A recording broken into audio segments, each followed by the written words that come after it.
There was an interesting picture which came out this week at the inauguration of the DMK's new office in the national capital. Seated on the table along with the Tamil Nadu Chief Minister M.K. Stalin was Akhilesh Yadav, but there was Sonia Gandhi also at the head of the table. Rahul Gandhi was conspicuous by his absence. Of course, the Congress party jumped in to say that he is not the president of the party and therefore there was no reason for him to be seated on the table, but he was nowhere to be seen. The picture has come out with a stark reality and a fact that with Rahul Gandhi facing opposition from within the party and many questioning his ability for the Congress to be led by Rahul Gandhi, Sonia Gandhi has once again taken charge. I am Pallavi Ghosh and my this week's One Takes asks this question that with the BJP increasing its tally in Rajya Sabha to more than 100 for the first time ever, with the BJP winning state elections, the AAP surging ahead, which is national ambitions, all at the cost of the Congress party, is it back to 2004 when Sonia Gandhi had to take each and every step forward to ensure that the BJP was wiped out at the centre? She was successful and she is considered to be a lucky mascot as far as the Congress party is concerned, and Rahul Gandhi certainly is not. This is the question I am asking this week. Can the Congress party no longer look beyond Sonia Gandhi? And has the failure of her son Rahul Gandhi forced the mother to postpone her retirement plans? I remember at one point of time, Priyanka Gandhi Vadra had told us that she is building a dream house and a cottage on the outskirts of Shimla. And one of the main reasons why she is doing this and she's excited about it is because her mother is very fond of gardening and her mother wants to retire from active politics and go back and settle down there and spend all her time in organic farming. That house has been built, it's come out very well, and a lot of effort has gone behind it. Sonia Gandhi does go there and stay, but not as a part of a retirement plan. She just goes there to take short breaks from an overworked kind of a schedule she runs. And the reason is that it's become extremely clear that the Congress party can no longer function without her. So you have a parliament session where Sonia Gandhi has broken her silence, not once but at least 3 times.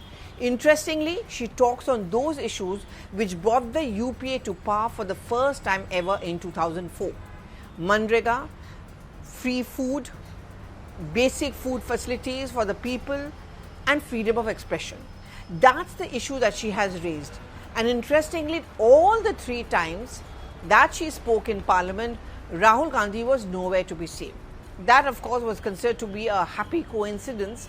But I think it brings forward an important fact is now that Congress party has forced Sonia Gandhi to tuck in her sari, as one Congress leader told me, and take charge once again. So she comes to Parliament almost every day. She sits inside the Lok Sabha. She gives instructions to her party colleagues on how to react, where to react, and what all to say. She's also engrossed in meetings one after another with each and every member of the Congress party. Interestingly, she's also spent a lot of time meeting members of G23. So whether it was Manish Tiwari, Anand Sharma, Ghulam Nabi Azad. This is typical Sonia Gandhi style. Whenever she faces opposition or so-called dissent within the Congress party, unlike Rahul Gandhi who cuts himself off, Sonia Gandhi believes in the art of communication. Ironical, because many say that if there's one thing which she lacks is in communication because of a language problem, that she cannot speak very great and fluent Hindi. But in a one-to-one interaction, she is actually expected and believed to be a great listener. She listens, she gives this feeling to the person sitting across the table that she is really interested in what they are talking about. Whether she takes a call on that or a decision on that, very often she hasn't. But this is where she is different from her children, particularly from Rahul Gandhi. Again, we talk about, for example, the famous example of Hemanta Biswa Sarma, who said that he sought an audience, got one with Rahul Gandhi after a long time, but what was he doing? He was feeding his pet dog. This is at least as far as the claims of Hemanta Biswa Sarma goes. I remember I was once privy to what happened inside Lok Sabha. Jagdambika Pal at that point of time was very much a member of Parliament from Uttar Pradesh, but from the Congress party before he joined the BJP. So there's one corridor where Rahul Gandhi comes out from inside Parliament, and that's where most of the MPs stand and wait for him to come out, hoping to grab his attention. That's exactly what he did. He walked up to Rahul Gandhi, said, "I really want to speak with you for some time." he was in a good mood, so he decided to speak out with Jagdambika Pal and told him, you come and sit in my car, let me just drive back home and we'll talk about what you want to talk about. But the famous story goes is that Jagdambika Pal sat in the car of Rahul Gandhi in the back seat. Rahul Gandhi took out his phone, he kept on typing and speaking to someone. By the time he left the phone and finished off his work, they had reached his residence. Rahul Gandhi gets down from the car, says to Jagdambika Pal, we are going to talk the next time over. Rest is history. Jagdambika Pal complained that no one talks to us, Rahul Gandhi does not even communicate with us, and therefore he joined the BJP. And that's where Sonia Gandhi is different. I think she realized, and sources close to her tell me, is that she understands that the main reason why the Congress party is not doing well is because it has stopped listening. It has lost its ear to the ground. It is not even getting the feedback, or it does not pay attention to the feedback. Sonia Gandhi is known to listen to feedback. 8 out of 10 cases, she actually listens and implements the feedback. That is till Rahul Gandhi came along. She decided that Rahul Gandhi has to take charge, and therefore she took a back seat, and which has proved to be suicidal for the Congress party. She also understands as a mother that she now has to reinvent the Congress party, make it a better package so as to hand it over to her son yet again. Well, the Congress is now immediately looking at a membership drive. What they've done is they have got an extension to increase the number of members, because that really matters. What Sonia Gandhi's calculation is that through this membership drive, we are trying to ensure that more and more those leaders or people join the party whose mind of thinking is very akin to that of Rahul Gandhi, and therefore if Rahul Gandhi takes charge soon of the Congress party, he'll at least have his kind of people with him. Well, the big elections in the Congress party, finally we are going to, being told, is going to take place in August and September. The jury is still out on whether Rahul Gandhi is actually going to become the president of the party, or will Sonia Gandhi be forced to continue as the president or the interim president of the Congress as it goes. But for now, if we look at the picture of the Congress, it's very clear that it's Sonia Gandhi back in form and action once again. Her presence at the DMK office was also because DMK has been one of the strongest and one of the most successful allies. Of course, one of the main reasons why she is reaching out to MK Stalin is also because she wants a Rajya Sabha berth for some of the senior leaders of the Congress party, for example, Mr. Chidambaram, because DMK has that one seat from Tamil Nadu.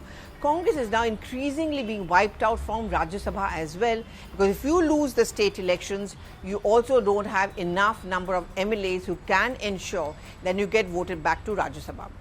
But you know, it was an unprecedented move and a total surprise even for MK Stalin when he had come to Parliament one fine day when he was extending an invitation for the inauguration of the new DMK office in the national capital. Sonia Gandhi suddenly walks into the office and just tells him, I'm going to be meeting you later on the day your new office is inaugurated, but I just decided to come and say hello. Again, a very quintessential Sonia Gandhi style. She spends time with MK Stalin, she reaches out to him, and she's also very much a part of that inauguration of the new DMK office along with Akhilesh Yadav. In fact, MK Stalin makes an interesting comment where he says that now the opposition parties all need to come together to provide an alternative to the BJP in 2024. Well, enough of what we are seeing happening. What next for the Congress party? And what next really for Sonia Gandhi? It's going to be very difficult for her to actually give up charge or completely retire. That garden home or an organic farm in Shimla, near Shimla rather, would have to wait for some time. The fact remains is that the Congress party is at its lowest at this point of time. Now, if you remember in 2004 when Sonia Gandhi took charge and she got the Congress back to power, at that point of time they too were at its lowest. But she gave an unprecedented 10 years to the Congress party at the centre. She is considered to be the lucky mascot. In many state elections, the Congress party came back to power. The two state elections which are coming up soon, in which the Congress is in power, Rajasthan and Chhattisgarh, the report from Rajasthan is not very good, which means they are going to be further wiped out from the map of the country. The advantages of Sonia Gandhi are more acceptable as far as the other allies are concerned. Mamata Banerjee, an MK Stalin or Sharad Pawar more comfortable to do business with her. Second, being a woman and a strong and a successful one at that, the BJP is very wary of her. No personal attacks on her because they've realized that this is one thing which can boomerang on them as it did in 2004. Third, she is perhaps the only glue who can really keep the Congress party together, even Team Rahul as well as Priyanka Gandhi Vadra, the younger and the older generation, because she commands that respect. And fourth, Because of the fact that she's had a successful run, she perhaps is one of the more acceptable Congress leaders as of now. But the disadvantage is that she reinforces this entire legacy of the Congress party. You cannot do without the Gandhi. Second, she really wants to retire. The fatigue has begun to show and she really wants to take rest. Third, because of her health reasons, you don't see her much about campaigning. The Congress party is already being called an armchair kind of a political party. On the other hand, you have the TMC, the Aam Aadmi party up and about. The Congress party under Sonia Gandhi's leadership perhaps cannot offer that kind of a competition or catch up with these parties like the TMC or the Aam Aadmi party. And fourth, of course, is Rahul Gandhi for now is concentrating a lot on the southern states, but his ability to win votes for his party is something everyone seems to be having a doubt on. The hand of Sonia Gandhi is required behind Rahul Gandhi, but as much as behind the Congress party. Do give in your reactions on the social media timeline and as to what you think, and is this a best representation of the unfortunate state of affairs as far as the Congress is concerned. When its political opponents and other parties are looking for change, the Congress party is going back. Is this what is going to help the Congress party in the long run? Thank you so much for watching.